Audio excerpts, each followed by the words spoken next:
ICOs are so hot right now because I think in general, venture or startups have seen, an enormous amount of capital that has run into the market. And so it seems like easy pickings to raise money. That's initially why ICOs got so hot. You can launch your own currency, you can drive the currency up. And I think a lot of people who are really smart on the technical side of things got into it and created an amazing, parallel to ICOs, but using a currency. However, the security markets have matured over 100 plus years, and they have all these rules and regulations in place for a very specific reason.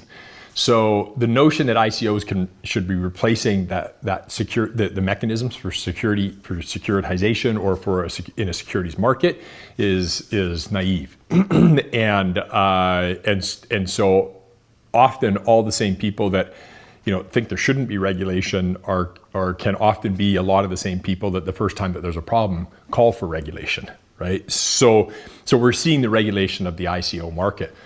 Again, what's most, and that's why people are excited about it, because there's a way to raise capital and they can build their dreams, and they can, it disintermediates venture capitalists at some level, or it did initially. They're going to be back in and kind of owning this market again. This will just be another mechanism for them to be able to utilize a great tool and a great platform to raise more capital and to hopefully create a whole bunch more value.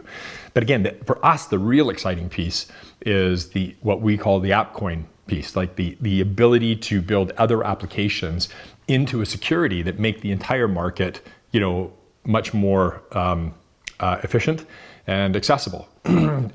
We certainly see, probably every security out there taking on some form of, an AppCoin character, whether it's their voting rights, whether it's, variable dividends, whether it's whatever the case is, it can all be built into the smart contracts of these AppCoins, right, or these tokens. So I think as many people are as excited about it right now, that's kind of at the venture end of the market, and where I think we're really going to see like a overwhelming avalanche of enthusiasm for it is as this starts to move through the mid and the senior markets, and what can happen with company economies and securitizations of current securities, or tokenizations of current securities.